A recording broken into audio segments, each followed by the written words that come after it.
Karena kita hidup berdasarkan doa ibu dan restu ayah, jadi pemuda kuat itu tiba-tiba datangnya. Pemuda kuat itu kenapa? Karena caleg dan masyarakatnya pun transaksional mereka.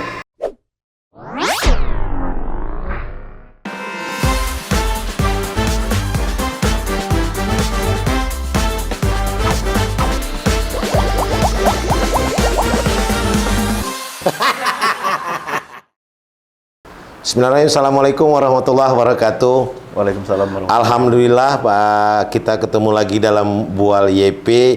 Ini sudah banyak session. Siang ini kita ketemu dengan seorang anak muda yang pingin membaktikan dirinya, mengabdikan dirinya untuk memperjuangkan kepentingan rakyat Pekanbaru, khususnya di Marpoyan Damai.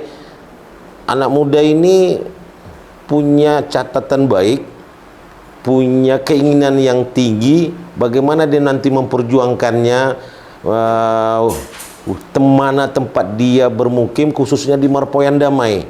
Nah, calon ini dia sekarang bergabung dengan Partai Gerindra dan dengan nomor urut 2. Nah, sekarang dia sudah bisa hadir di tengah-tengah kita. Saya memang tidak banyak mengambil anak-anak muda, tapi saya ambil satu yang kelihatannya di banyak tempat dia punya baliho, dia punya tag adalah pemuda kuat. Ini siapa nih anak? Tentu saya pingin melakukan podcast sama dia. Apa sih yang dia pinginkan dengan seorang pemuda kuat itu sehingga dia pingin benar menjadi anggota Dewan. Akhirnya kami ketemu dalam waktu yang relatif pendek, apalagi besok sudah penutupan untuk kampanye sosialisasi bagi seorang caleg, dan kesempatan ini kami bisa jumpa dengan seorang anak muda yang punya talenta yang baik, dan dia dalam waktunya yang sempit untuk sosialisasi dia memberikan waktu untuk Bual YP. Selamat siang, Alvin sudah bisa bergabung sama kami di tim Bual YP. Tentu ada banyak hal yang kami tanyakan sama Alvin sebagai anak muda yang kenapa pingin pingin berjuang melalui jalur legislatif untuk kedepannya, tidak jalur ini. Nah, sekarang kami mau tanya dulu, sekolahnya di mana? Pertama kali SD-nya di mana, SMP-nya di mana, SMA di mana? Silakan Alvin bicara untuk pemirsa pingin tahu. Silakan. Ya, izin Pak YP, terima kasih banyak waktunya. Saya biasanya melihat konten Bual YP ini isinya kepala-kepala daerah nih. Isinya kepala-kepala daerah yang terbiasa datang tuh orang yang punya kapasitas tinggi ataupun mungkin pernah mengemban jabatan yang lebih sebelumnya. Saya ini sekedar caleg DPRD kota saja. Jadi mungkin terima kasih banyak sudah diberikan waktu, tempat untuk saya berbicara, menyampaikan apa yang ingin saya sampaikan, mungkin apa kedepannya yang ingin saya perjuangkan untuk masyarakat Marpoyan Damai. Jadi saya ingin perkenalan diri nih sebelumnya, Pak, izin Pak. Nama saya Muhammad Alvin Hidayat, saya dari Partai Gerindra nomor urut 2, dapil saya dapil 5, Kecamatan Marpoyan Damai. Jadi dulu saya SD-nya di SD 008 Kabupaten Bengkalis. Terus saya pindah di SMP Islam Asofa di Pekanbaru. Di Pekanbaru, Jalan SKA di sebelah kanan. Selanjutnya kemana, Alvin? Terus saya SMA-nya di Krida Nusantara. Di Krida Nusantara di Bandung. Jadi dia hampir sama seperti Taruna Nusantara yang di Magelang, tapi yang yang di Krida itu dia punya pribadi, punya Pak Tri Sutrisno. Dia sekolahnya sekolah pribadi tapi dia swasta. Punya Pak Tri Sutrisno. Jadi masuk ke sana, sekolah 2,5 tahun di sana, terus pindah ke sini. Kelas 3-nya di SMA 8. Jadi tamatnya di SMA 8. Selama 8 Pekanbaru SMA ya. 8 Pekanbaru. Itu selesainya tahun berapa tuh? Selesainya tahun 2017. Oke, setelah selesai itu sekarang nyambung di mana? Saya dulu sempat kuliahnya di Universitas Parahyangan. Parahyangan Bandung. Terus saya pindah lagi ke Universitas Riau. Sekarang lagi berkuliah di Universitas Riau. Sedang nyusun skripsi di Fakultas Ekonomi dan Bisnis. Jurusan saya manajemen. Manajemen bisnis. Oke. Sekarang kita masuk ke pilihan-pilihan ini. kenapa Alvin tiba-tiba dalam menyelesaikan skripsinya yang mungkin bakal rampung, terus tiba-tiba pingin memilih jalur legislatif. Biasanya kan anak muda tuh kan pingin bisnis, pingin dia berkarir jadi katakanlah jadi ekspatriat di perusahaan-perusahaan besar, atau dia menyambung lagi di S2 atau S3-nya.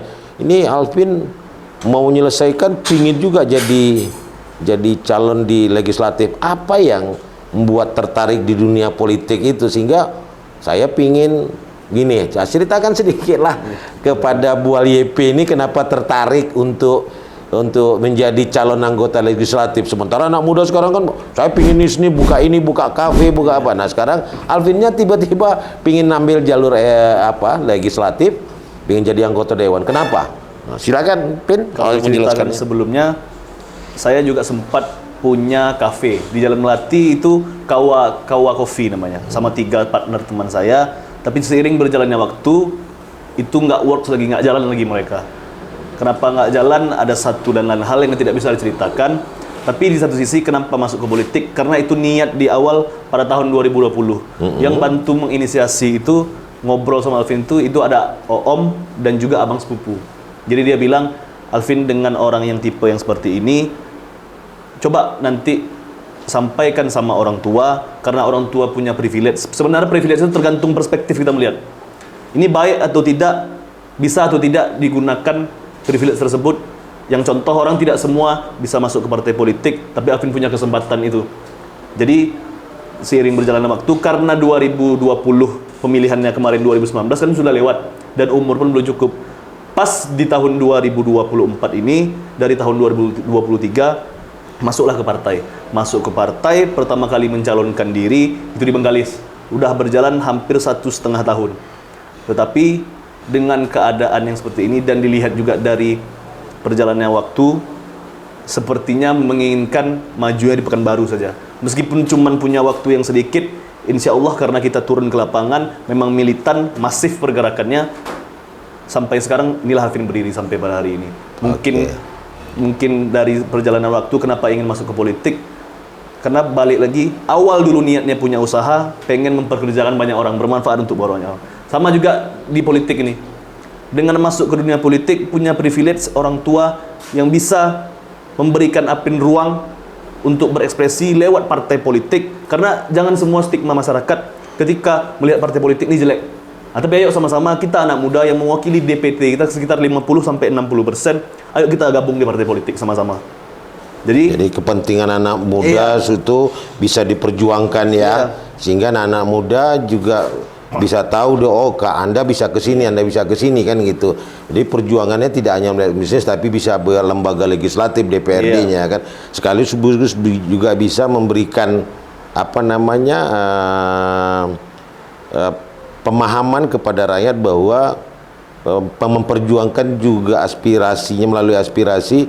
Ini loh kepentingan rakyat, mereka pingin misalnya katakanlah tempat mereka yang harus memang diperjuangkan, sehingga nanti kami pingin tempat kami bersih Pak, kami pingin masjid kami Pak, kami pingin ini.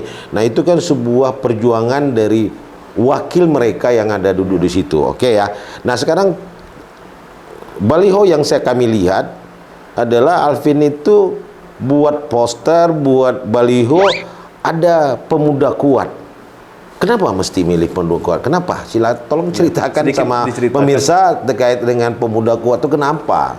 Itu pun juga agak memang terkesan karena sesuatu hal itu namanya saya ini produk, menjual produk itu harus punya, kita namanya harus nge-brand dulu. Itu salah satu brand. Jadi ibaratkan saya ini, oh ini loh nilai jualnya dan ini tagline saya.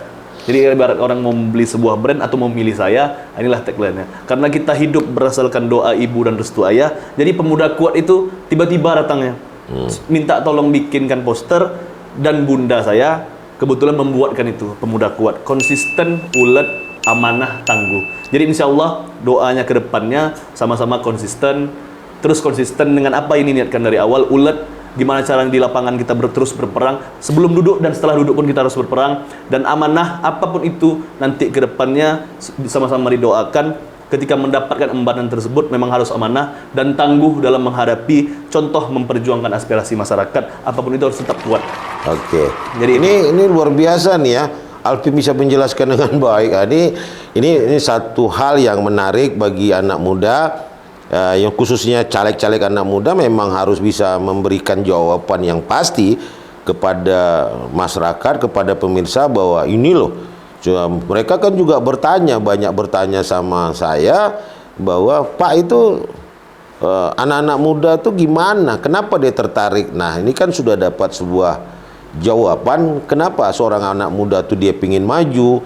Nah, jawaban-jawaban Alvin ini sudah menggambarkan bahwa seorang anak muda ketika dia maju, ternyata mereka tidak pernah takut, tapi mereka punya jawaban yang jelas bahwa saya pingin maju dengan komitmen ini. Nah, tagline ini menggambarkan bahwa seorang Alvin itu sudah bisa menjelaskan dengan baik ke situ.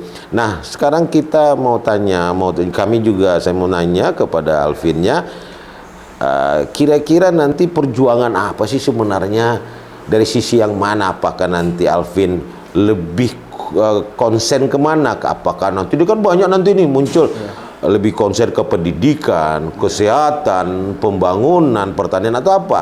Nah, apakah misalnya infrastruktur? Katakanlah infrastruktur sekarang nih di Pekanbaru ini kan jelek, persampahan apa semua. Nah, sekarang Alvin tuh lebih nanti perjuangannya kemana beratnya? Kenapa mesti memperjuangkan itu? Silakan Alvin bicara menjelaskannya itu. Jadi fungsi anggota legislatif itu ada 3. Yang pertama itu penguatan fungsi legislasi. Penguatan fungsi legislasi ini jadi anggota dewan dan wali kota itu sama-sama menyusun contoh perda. Jadi apapun yang ingin diperjuangkan sama masyarakat, banyak juga yang mengeluh sama Alvin permasalahan tentang parkir misalkan, tentang pendidikan, kenapa mereka yang tidak mampu ini kenapa susah untuk dapat bersekolah. Jadi kenapa kedepannya Alvin pengen memperjuangkan aspirasi yang seperti itu, karena ketemu yang di lapangan tuh miris rasanya. Kenapa miris? Karena ada yang ketemu juga di lapangan, Pak, anak kami buta aksara, tidak bisa membaca, tidak bisa menulis. Terus masuk ke sekolah SD, kenapa kami ditolak sama SD kami? Gimana solusi dari pemerintah itu tidak ada. Ngadu pun sama anggota dewan yang sudah duduk pun mohon maaf harus disampaikan juga. Kenapa tidak sampai? Kenapa tidak sampai? Karena itu taraf perjuangan sebenarnya. Habis itu yang kedua, fungsi anggota dewan itu adalah penganggaran. Jadi Alvin, apa yang didapatkan di lapangan, contoh masalah infrastruktur atau apapun itu, Alvin harus sampaikan ini. Dan penganggaran ini betul-betul harus tepat pada sasarannya. Tepat pada sasarannya. Yang ketiga, itu fungsi pengawasan. Apapun yang menjadi program pemerintah, itu harus tetap diawasi. Betul-betul sampai atau tidak dia kepada sasarannya juga. Jadi, Alvin pengennya besok ke depannya, kalau masalah infrastruktur atau kesehatan, yang paling penting menurut Alvin pendidikan. Karena investasi terbesar itu ada pada manusia. Investasi terbesar itu ada pada manusia. Sumber daya manusia. Jadi Alvin pengennya inisiasi bikin perda yang mengikat. Gimana caranya anak-anak yang menengah ke bawah ekonomi keluarganya itu dapat wajib belajar 12 tahun. Alvin pengennya itu. Wajib belajar 12 tahun. Jadi gimana pun caranya pemerintah harus bisa memberikan ya ibaratkan bahasanya tuh memang harus dapat mereka itu. Karena kalau misalkan dari satu keluarga miskin itu mereka sampai ke sarjana, paling tidak mereka bisa angkat derajat ekonomi keluarganya. Jadi itu nanti itu ketika Alvin duduk, Alvin bukan pengen lagi, tapi memang sebagai anggota dewan harus ngotot memperjuangkan yang Alvin cita-citakan, mimpikan menjadi anggota dewan. Kan penting, itu ya. Yang penting itu harus dikawal. Sampai dia dapat. Termasuk juga sisi penganggarannya ya. Oke, Nah sekarang kita mau tanyakan dengan hal-hal gitu. Ini banyak juga anggota dewan yang ketika duduk, dia punya janji-janji ke masyarakat. Nah begitu dia duduk, dia tak mau lagi nih. Malah kadang-kadang berupaya untuk mengelak kepada konstituennya. Banyak juga anggota dewan yang tidak menjaga konstituennya. Ini gimana menurut seorang Alvin? Anggota dewan yang ketika duduk tidak lagi menjaga konstituennya, tidak lagi menepati janji-janjinya kepada konstituennya. Nah, Alvin ke depan apakah sama dengan mereka atau saya tidak mau, saya pingin saya akan terus berjuang untuk konstituen yang telah memberikan suara kepada saya. Silakan, Alvin. Kalau ini harus dijelaskan dengan detail karena ini memang betul-betul apa yang saya temukan di lapangan itu memang miris melihatnya. Karena balik lagi kita ketemu orang di lapangan. Kenapa rata-rata seperti itu? Karena caleg dan masyarakatnya pun transaksional mereka. Kalau legislatif ini terlalu transaksional. Jadi masyarakat ketika bertemu caleg tahu di otaknya mereka ini duit, ini sembako. Jadi nggak pernah namanya. Jadi dari awal itu udah menjadi tradisi. Dari 10 tahun atau 15 tahun belakangan ini pemilihan itu ketemu caleg itu transaksional. Dia Jadi tidak lagi melihat program yang ditawarkan oleh seorang caleg ya. Iya. Jadi nggak pernah ketemu dia. Jadi ketika mereka pun yang sudah duduk itu reses, ketemu, ngobrol sama masyarakat sebentar, ketawa-ketawa, pulang bawa sembako sudah. Tapi nggak pernah dicarikan solusi jangka panjangnya. Nah ini dia. Cuman penenang hati buat sementara waktu saja. Artinya tugas nanti ke depan nih Dewan ini kan cukup berat. Nah ini betul-betul diperjuangkan. Khawatirnya masyarakat kan banyak bertanya ini. Ketika mereka duduk Pak, malah bangin membesarkan rumah, bawa beli mobil mewah, sehingga kami pun masyarakat yang di sekitar rumah pun mau masuk ke rumah anggota dewan itu yang dulu kami perjuangkan dan dulu dia merengek-rengek sama kami minta suara, sekarang kalau mau masuk ke rumah dia aja pun kami takut Pak, karena pagarnya udah tinggi, mobilnya udah bagus. Nah ini seorang Alvin melihatnya gimana? Apakah nanti sama nih? Itu pertanyaan-pertanyaan orang yang mendasar yang disampaikan ke saya, yang setiap hari melihat dengan real, dengan apanya di kedai kopi, saya diskusi, saya ngomong dengan tokoh-tokoh masyarakat, dengan RT RW. Kadang-kadang kita capek Pak dengan anggota dewan ini, begitu duduk dia lupa sama kita. Nah, ini seorang Alvin harus bisa menjelaskannya sama pemirsa, sehingga nanti pemirsa, oh enggak bisa, ternyata anak muda ini punya greget yang baik, punya niat yang baik, punya sebuah integritas, pingin bahwa apa yang mereka pinginkan dan Alvin janjikan ke mereka itu nanti bisa diperjuangkan di penganggaran dan bisa dibicarakan dengan seorang wali kota bahwa ini loh keinginan janji-janji yang pernah saya tawarkan, dan itu Alvin harus ngotot untuk itu. Nah silakan Alvin melihat apakah Alvin mau sama enggak dengan banyak anggota dewan yang lebih memilih dengan gaya hedonnya, dengan mobilnya yang baru, dengan rumahnya yang bagus, sehingga orang juga takut. Tadinya dia gampang, sekarang takut. Nah kira-kira jelaskan kayak gitu. Balik lagi Pak, izin, kenapa itu terjadi hal yang sedemikian rupa? Ya. Miris melihatnya karena transaksional tadi. Dia transaksional. Jadi caleg dari awal itu dia tidak mau turun ke lapangan, nggak pernah pengen tahu apa keluh kesah masyarakat dan apa memang kebutuhan dari masyarakat. Mereka tidak pernah mau tahu itu. Yang mereka tahu, ini saya duduk, baliho saya turun, tim saya turun, mana KTP, mana KK, sini kumpulan sama saya, besok serangan fajar, besok sembako. Itu tidak akan terjadi itu ya, serangan fajar atau sembako itu ya? Tidak, boleh ditanyakan sama yang lain. Karena tim Alvin Gerak berdasarkan landasannya, saya bilang sama mereka, saya sampaikan sama tim, harus punya landasan pergerakan. Kalau berjuang untuk masyarakat, jangan hanya sebelum duduk saja. Setelah duduk pun harus tetap sama. Oke, Karena Alvin bukan ngomong apa ya. Ini kulit saya sebelumnya nih agak lumayan putih nih memang. Sombong amat. Buat sekarang nih hitam karena saya turun ke lapangan memang door to door. Gitu saya ya? turun dari rumah ke rumah. Jadi ke rumah sampai Iya. ke pasar gitu ya? Iya. Pergi juga tuh? Boleh dilihat lah. Mungkin Oke. saya dari awal nggak mau pernah dokumentasi, tapi kalau dari rata-rata tim bilang udah pencitraan atau tidak pun itu tergantung dari stigma masyarakat. Oke. Kalau niat baik itu nggak selalu dilihat baik sama orang. Oke, terima kasih. Saya kira waktu kita dah cukup singkat, padat. Inilah seorang Alvin, anak muda yang punya tagline pemuda kuat. Dia jelaskan apa itu si pemuda kuat, dia jelaskan. Nah ini gambaran yang bisa kami lakukan di Bual YP, seorang anak muda yang pingin mengabdikan hidupnya untuk memperjuangkan nasib rakyat, khususnya di Merpoyan Damai.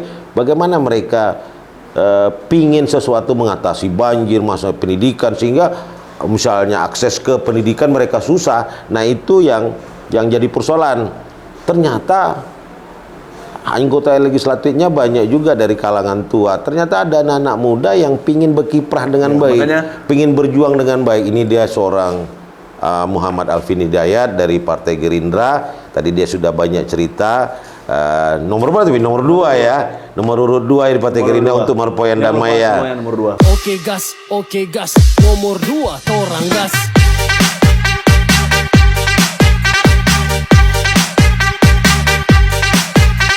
Iya kan, ini sudah dia cerita banyak.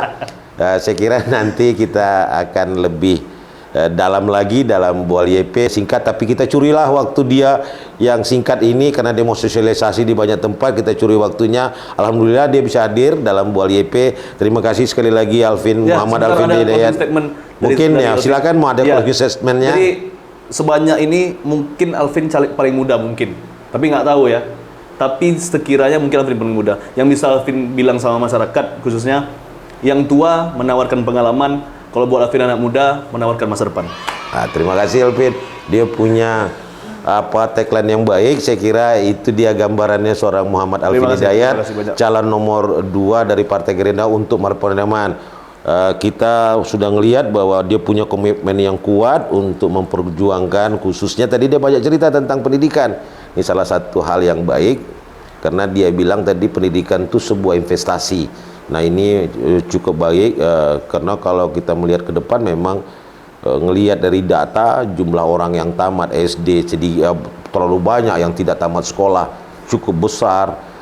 S2 saja di Indonesia dengan data yang ada cuma 800.000 dari jumlah yang hampir 300 juta. Baru 840.000 yang S2. S3-nya lebih kecil lagi. Orang tak tamat sekolah tinggi. Nah, inilah yang dia nanti akan perjuangkan sehingga nanti mereka lebih paham lagi kalau ada tawaran-tawaran dari caleg bahwa memang yang dilihat itu adalah program, bukan sebuah transaksional yang tadi disampaikan. Saya kira itu yang bisa kita lakukan dengan Bual YP dengan seorang yang namanya Muhammad Alvin Hidayat.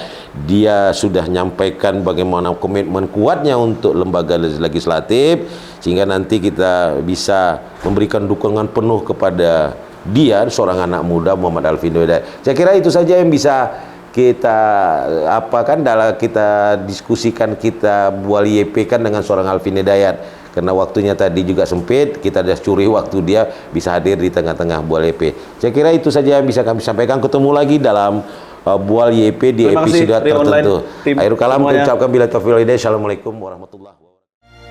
Tanah airku tidak kulupakan, kan terkenang selama hidupku. Biarpun saya pergi jauh, tidak akan hilang dari kalbu. Tanahku yang ku cintai, engkau ku hargai.